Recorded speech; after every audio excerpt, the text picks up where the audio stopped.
Sementara itu, Presiden Prabowo Subianto juga menegaskan sektor pendidikan menjadi salah satu fokus utama dari pemerintahan yang dipimpinnya.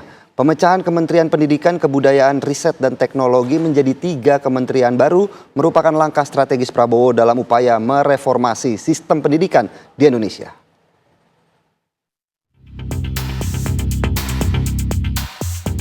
Presiden Prabowo Subianto mengambil langkah besar dalam upaya mereformasi sistem pendidikan di Indonesia. Prabowo memecah Kementerian Pendidikan, Kebudayaan, Riset, dan Teknologi menjadi 3 kementerian baru, yakni Kementerian Pendidikan Dasar dan Menengah, Kementerian Pendidikan Tinggi, Sains, dan Teknologi, serta Kementerian Kebudayaan. Langkah ini diharapkan dapat meningkatkan efisiensi pengelolaan pendidikan dan kebudayaan, mengingat tantangan yang dihadapi oleh masing-masing sektor sangatlah kompleks. Pengamat pendidikan Toto Amin menyambut positif pemisahan 3 kementerian.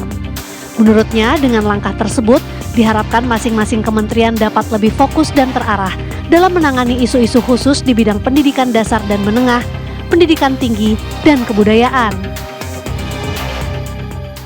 Ya, yang pertama tentu menjadi lebih fokus ya. Jadi selama ini kan satu menteri untuk membawahi yang sekarang 3 kementerian. Jadi sekarang bisa lebih fokus, misalnya kebudayaan sekarang diurus sendiri satu menteri, dulu setingkat dirjen. Demikian juga yang pendidikan tinggi.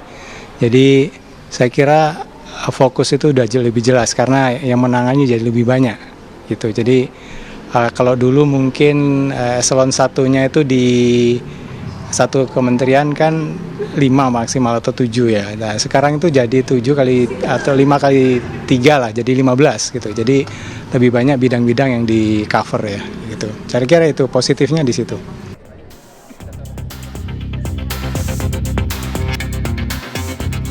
Meski demikian, ada konsekuensi yang harus ditanggung dari pemecahan 3 kementerian, yakni kebutuhan anggaran yang bertambah, sementara alokasi dana pendidikan tetap sebesar 20% dari APBN.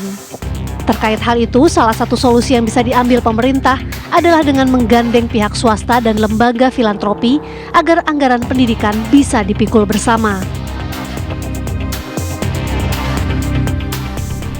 Problemnya adalah yaitu tadi anggaran kita terbatas. Jadi ini yang harus dicari solusinya, dan menurut saya ada baiknya pemerintah pusat maupun daerah itu melibatkan banyak pihak supaya beban anggaran dari pendidikan ini bisa dipikul bersama-sama. Jadi mungkin bisa melibatkan komunitas, perusahaan, dunia usaha, dan berbagai lembaga filantropi. Saya kira itu.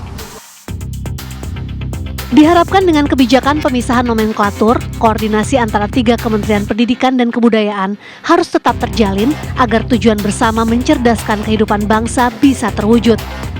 Selain itu, kompleksitas masalah-masalah pendidikan solusinya harus bersifat sistemik.